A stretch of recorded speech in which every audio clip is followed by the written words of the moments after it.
नमस्कार, मैं अनिल और आप देख रहे हैं BTV बिहार 24। आज हम बात करेंगे बिहार के यूट्यूबर सन ऑफ बिहार के नाम से प्रसिद्ध मनीष कश्यप जी के विषय में। उस पर चर्चा करेंगे और जानेंगे उनके विषय में कुछ मुद्दे को लेकर। जैसा आप सबको पता होगा कि सन ऑफ बिहार के नाम से प्रख्यात यूट्यूबर मनीष कश्यप जी एक समय था कि जो बिहार के आवाज़ बने हुए थे, बिहार के जनता और बिहार के युवा उस पर विश्वास कर रहे थे और वो हमेशा बिहार के छोटी बड़ी समस्याओं को लोगों के बीच में रखते थे, वो अपने चैनल के माध्यम से, और उनको एक यूट्यूबर का ही दर्जा दिया गया था। अब ये हमें नहीं पता है कि यूट्यूबर ही क्यों कहा जाता था, पत्रकार क्यों नहीं कहा जाता था। ऐसा भी हो सकता है कि उनके पास डिग्री ना हो, इसलिए उनको यूट्यूबर कहा जा रहा होगा। ये तो सोचनीय विषय है, सोचने का विषय है। इस पर लोग सोचेंगे और जानेंगे क्या है इसका महत्व, क्या है इसका मतलब। लेकिन आज बात करेंगे जब मनीष कश्यप जी के ऊपर NSA लगा था। सबको पता होगा कि पूरे भारत में ही नहीं, हमको लगता है कि कई सारे अदर कंट्रीज में भी इनका चर्चा का विषय बन चुका था। और ख़ास करके बिहार का जितना भी नवयुवक, जितना भी युवा थे, वो मनीष कश्यप के साथ समर्थन में खड़े थे और हमेशा आवाज़ को बुलंद कर रहे थे कि मनीष कश्यप के ऊपर से NSA हटाया जाए। सरकार पे सवाल दाग रहे थे। जब लगातार सवाल दागने के बावजूद जो है एक समय आया कि मनीष कश्यप को NSA भी हटा और वो जेल से बाहर भी आए।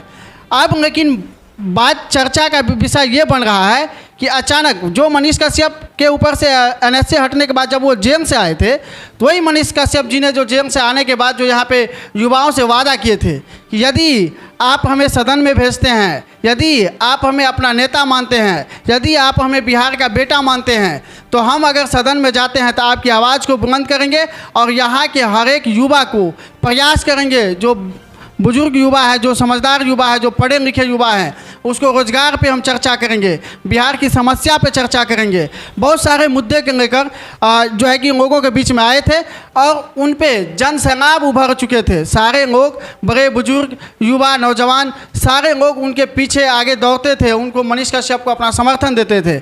एक समय आया कि लोगों को कयास लगाया जा रहा था लोगों के द्वारा कि मनीष कश्यप इस बार लोकसभा का चुनाव लड़ेंगे। हो सकता है ऐसा, लोग का ये भी लोगों को कहने को सुनने को मिल रहा था, जो कि मनीष कश्यप हो सकते हैं कि बीजेपी का उम्मीदवार भी हो सकते हैं।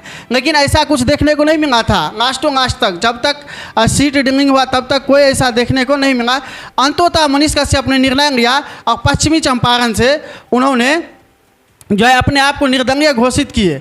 और निर्दलीय घोषित करने के बाद वहाँ के जनता में वो खुशी छा गई जिस तरह से लोग को लगा कि जो भगवान के रूप में मनीष कश्यप हमारे बीच आए हैं। और मनीष कश्यप को जब जैसे वो निर्दलीय घोषित किए तो लोग उस पर विश्वास किए। और जब मनीष कश्यप चंपारण पहुँचे तो आपको पता होगा कि महादेव को, यानी कि शिव भगवान को ही दूध से नहलाया जाता है। लेकिन जब मनीष कश्यप वहाँ पहुँचे चंपारण की धरती पर, तो वहाँ पे वहाँ के जनता, वहाँ के महिलाएं, वहाँ के माता, वहाँ के बहन, वहाँ के बच्चे, सभी ने मनीष कश्यप को दूध से नहलाए। यानी कि उनमें एक ईश्वर का रूप दिखने लगा। लेकिन एक बहुत बड़ी बात यह है कि अचानक मनीष कश्यप जी ने अचानक वो जगह को छोड़ के अचानक यू टर्न मारे। यू टर्न लेने के बाद उन्होंने बीजेपी का सदस्यता ग्रहण कर लिए। अब पता नहीं इसमें क्या डीलिंग उनके साथ हुए हैं। वो तो एक समय था कि लोगों के बीच जाके बोल रहे थे कि हम जब जीतेंगे, हम जब सदन में जाएंगे तो हम लाखों युवा का रोजगार की बात करेंगे, लाखों युवा को रोजगार देंगे। अब मनीष कश्यप से सवाल ये उठती है कि मनीष कश्यप जी, क्या आप चंपारण की जनता को क्या जवाब दीजिएगा? क्या जवाब देने आप वहाँ पे पहुँचे? क्या मनीष कश्यप जी चंपारण के धरती पे पहुँच के जनता के विश्वास को अपने पक्ष में लाए? ये तो कभी हमको नहीं देखने को मिला सोशल मीडिया पे, शायद आप लोगों को भी नहीं देखने को मिला होगा, क्योंकि उन्होंने जो वादा किया था उस वादा से कहीं ना कहीं दूर दिख रहे हैं। अब क्या यहाँ का युवा क्या करेंगे? मनीष कश्यप को किस तरह से देखना चाहते हैं वो आप लोग भी जान रहे हैं। लगातार सोशल मीडिया पे भी सवाल उठ रहा है कि मनीष कश्यप पे जो विश्वास था, युवा जो समर्थन दे रहे थे, लेकिन मनीष कश्यप ने उन समर्थन को, उस विश्वास को मिनटों में जो है कि तोड़ दिए। लोगों के द्वारा इस तरह की सवाल उठाया जा रहा है। तो अब हमारे कहने का ये मतलब है कि मनीष कश्यप जी अब क्या कहना चाहेंगे। हमको जहाँ तक लग रहा है, हमको ही नहीं लोगों को भी ऐसा लग रहा होगा कि कहीं ना कहीं मनीष कश्यप के साथ बीजेपी के द्वारा कोई ड्रिंकिंग किया है। ऐसा हो सकता है कि भविष्य में उसको या तो एमएलसी बना दिया जाए या भविष्य में कोई एमएलए का उम्मीदवार घोषित कर दिया जाए, ऐसा भी ड्रिंकिंग किया होगा। या पता नहीं किस द्वारा उनको ड्रिंकिंग किया गया है, कैसे ड्रिंकिंग किया गया है। जो जनता का विश्वास बना था वो विश्वास मिनटों में चकनाचूर हो गया। अब मनीष कश्यप जी से यही हम लोग भी प्रश्न करेंगे कि अब आप जनता के बीच क्या मुद्दा लेके जाएंगे, जनता के बीच जो कि विश्वास था आपके प्रति, उस विश्वास को कैसे कायम रखेंगे। ये मनीष कश्यप जी जरूर एक बार आए जनता के बीच और इस बात को रखे और उनके प्रश्न को सुने और जवाब दे, क्योंकि सोचनीय विषय है। एक समय था जो आप कहते थे कि हम सन ऑफ बिहार के नाम से प्रख्यात थे, आप सन ऑफ बिहार अपने आप को कहते थे, लेकिन आज आप क्या हो गए, लोगों के द्वारा तो आप बहुत सारे एलिगेशन लगाया जा रहा है कि कोई सन ऑफ बिहार नहीं। ये जो है कि अब अपना जो है मनोवृत्ति को बदल लिया या अपना सोच को बदल लिया, कैसे इसको सन ऑफ बिहार कह सकते हैं। ये तो एक नेता बन गए, इस पे जो उम्मीद था उस उम्मीद पे खड़े नहीं हुए।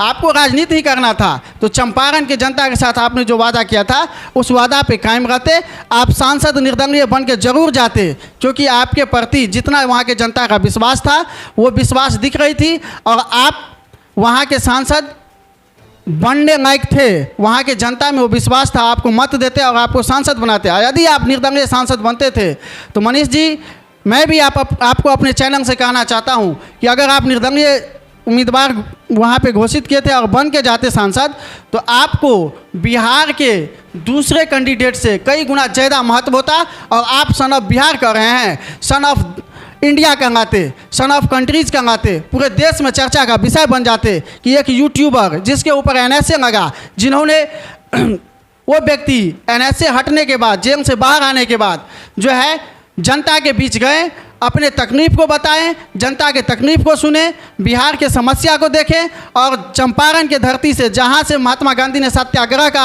आह्वान किए थे वहीं से उन्होंने अपने आप को निर्दलीय उम्मीदवार घोषित किए और आज निर्दलीय उम्मीदवार के रूप में सांसद बनकर सदन में आए। आप सोच सकते हैं कि इससे बड़ा महत्व क्या होता। आपने पता नहीं किस लोभ लालच, किस फहम में आके, किस तरह के ड्रिंकिंग में आके आपने बीजेपी के साथ गए। अब आपसे जनता की सवाल है, आप जवाब दीजिए। धन्यवाद। आप देख रहे हैं BT बिहार 24, कैमरामैन सुधीर जी के साथ।